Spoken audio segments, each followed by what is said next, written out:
Once we all live in the metaverse, physical touch will be a thing of the past, and we'll all be too busy playing Crash Bandicoot 19 to be able to make sex. So, where will babies come from? Well, according to a recent video essay by the BBC, ectogenesis is almost here, and some people, and by some people, I mean mostly men, aren't fucking happy about it. So, my question to you is this. Is it inhumane to make lab-grown humans? What does that question even mean? That wasn't the angle I was expecting you to take. Is it inhumane? I mean, that's. I think it sounds great. I don't know. Am I crazy here, Eric? Why not? Yeah, I'll be honest. If I wasn't forced into a binary, I would say I don't really fucking care. I think it's interesting, like for the purposes of having like ethical arguments, impotent ethical arguments, but like. The only leg I have to stand on in terms of why I would oppose it if forced to choose a position would be that I think that we have lived for so long outside of the natural like balance of the world without considering the consequences of our technologies. And I think this is just another area in which there will be unintended consequences that we cannot yet conceive of, that we won't have the ability to walk back. And I don't mean like creating soulless humans or, like raising some new breed of animal to eat or something. I just mean like, I don't know, think about the impact of invasive species that were brought to the United States by colonists. Like, we have no idea. Like, we have no idea what in 300 years the like result. Well, that's assuming that we don't all asphyxiate to death before then, but that's my angle. And, Eric, it's interesting that you bring up like the natural thing, because to your point, we have lived outside of like a natural order for such a long time. And when I kind of took to the internet because I was really curious as to like how people felt about this generally. And like no one was like, surprisingly, like no one was really gung ho about this. There were plenty of women who cited like not being able to have children or having like, phobias of birth, or, I mean, like generally women were usually pretty okay with this idea, especially women with like, like medical histories, or I imagine like trans women would like be gung ho about this as well. But like for men, this was like a step too far. Like every dude was like, this is unnatural. Like this is like Brave New World meets 1984. Like it was like pure dystopia to them. Sure, because like they have to render control over everyone else's body, and this would disembody that fight like even further. Like, what do you do with that? Like, how do you even oppose it like in a way that makes sense? You've got to change your entire argument. Yeah, it's weird because like I think the general consensus seemed to have been like you just hate this idea innately, and like I get the sense that people have like an arbitrary limit. Like on what constitutes a violation of nature. And it's like weird that for like, I think for most people who read this article or like did research on it, like this was the limit, like the Ziploc bag baby. And I actually like looked up pictures of this, and it's not like the Matrix. Like you're not like in a cool bubble with like full of goo. Like you're literally like, it's like, honestly, it's like you're in a Ziploc bag with a tube running into it that like pumps you full of nutrients. Like it's pretty intense. So, my concern comes more from like, we already know, so, we've only identified like a small fraction of the microbiome, but we know that when children are born through C-section rather than vaginal birth, that there's actually like serious consequences in terms of the development of their microbiome and the sort of transplantation of bacteria from the mother's body to the baby's body. Now, I certainly understand the argument for medical intervention in the case of like a breech pregnancy or whatever, and to, use the technology that we have to do a C-section. Now that we're aware of the microbiome impacts, and which are huge, because we're in the process of a mass extinction in terms of microbiota because of agriculture, antibiotics, like a whole host of things.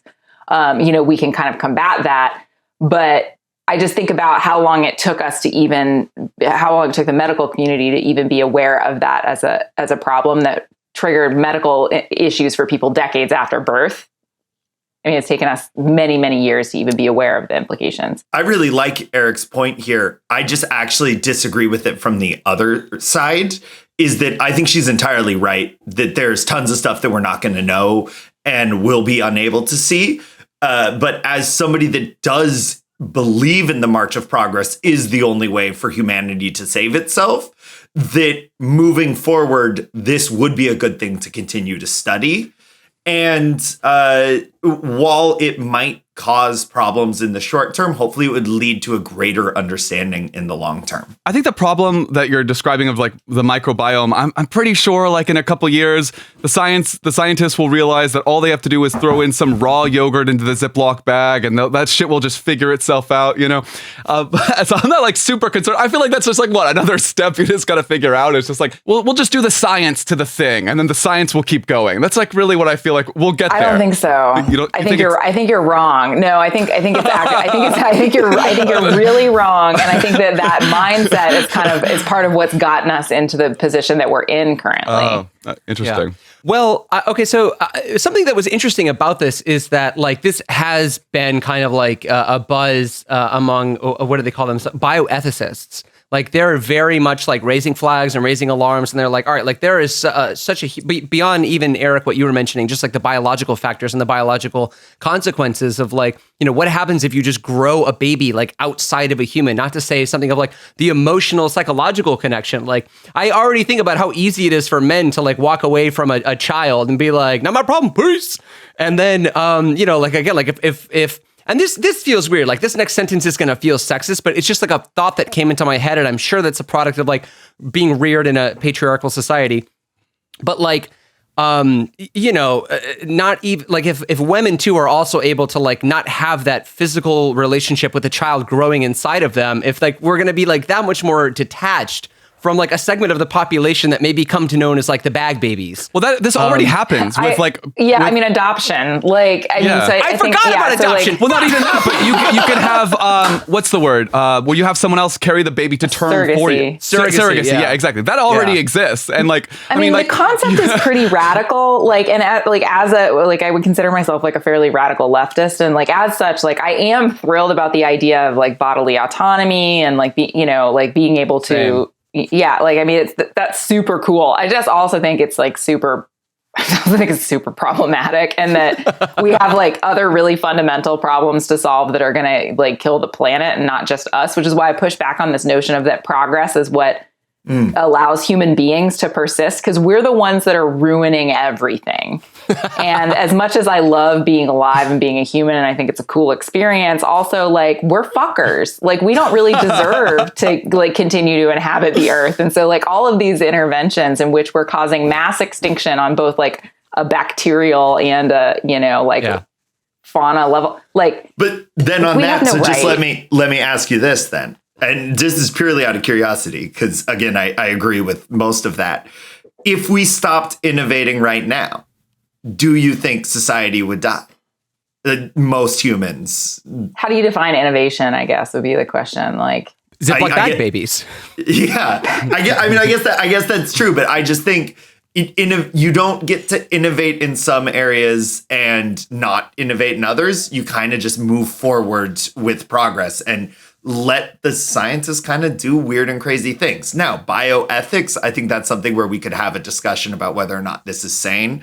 But I mean, immediately to me, the thought just goes in, they're going to make war babies that are going to kill us all. Yeah. And then it's like, well, they'll just do that with robots anyways. So who cares? It's probably easier to kill war babies than war robots. All right. Well, Craig, I'm glad you brought that up, because I did want to kind of go over some of the, I guess, like bioethical dilemmas that were like proposed by some of these bioethicists in the article that I read. So as science barrels towards this possible biomedical inevitability, some bioethicists, you know, in an article in Medical Technology, voiced their concern over some of these new moral/ethical dilemmas. Okay, so I'm sure you can anticipate what the first one is. Anybody want any guesses? Abortion. Abortion. Why am I cheering? Okay. All right. Why not? Why am I not cheering? Yeah, abortion. Hold on. I just want to take a guess here. So wait, are people afraid that we're going to make bag babies and then abort them for the fun of it? Probably. I think there are definitely more than a handful of legislators that are terrified of that right now. Well, listen to this. Okay, so the legal abortion limit in the UK was brought down from 28 weeks to 24 in 1990 because advances in neonatal care meant fetuses born in this window had become more likely to live. So their concern is if artificial wombs are able to help even smaller babies survive, this could mean the legal limit on natal abortions is cut yet again. And I mean, like, honestly, like, I feel like this invention would make it so that, yeah, like, okay, you can remove the baby from your body, but you do have to put it in the bag. And then what do you do with it? Like, I think the US military just adopts it, or maybe they sell it to China or something. But I know, like, I'm serious though. Like, because here's the thing, like, Eric was kind of alluding to earlier, like, you know, we don't deserve the earth. I mean, I don't know, speak for yourself, Eric. I fucking rule. But to her point, like, we haven't fixed any of the structural problems that have led to things like declining birth rates. Like, our generation is like, dude, fuck this. Like, I can't afford a fucking child. So it's like, governments are unwilling to do anything to stand up to these, like, you know, transnational corporations that basically make the fucking world go round. So I think to them, any kind of scientific medical breakthrough where, like, they can up the human population and they're like, yay, more consumers, or like just like give it to the fucking military to like train to be a soldier for its whole life, like it's goddamn Master Chief. I think that could happen.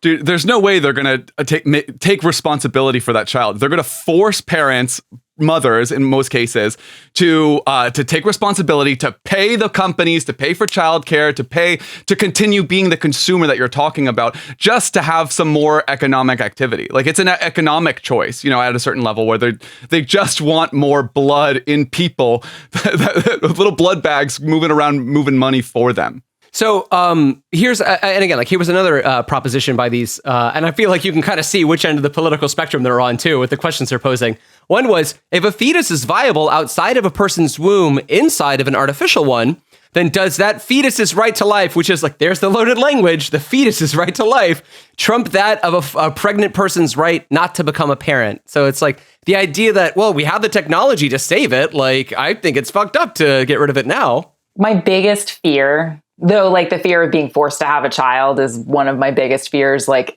as a cis woman, is how incredibly complex and nuanced this issue is. And the fact that as soon as it moves into the regulatory sphere, we have to trust people like Marjorie Taylor Greene to make decisions for us in this space. And so part of me looks to science and says, motherfuckers, like, please, you have like professionalized in this space. Don't take us down this road where where like these batshit representatives get to make this decision for us, because it's real fucking complicated. We're four reasonably bright adults and we're all just kind of like, I don't know, like, seems cool, but problematic. Like, glad I don't have to make a decision about it, you know, like.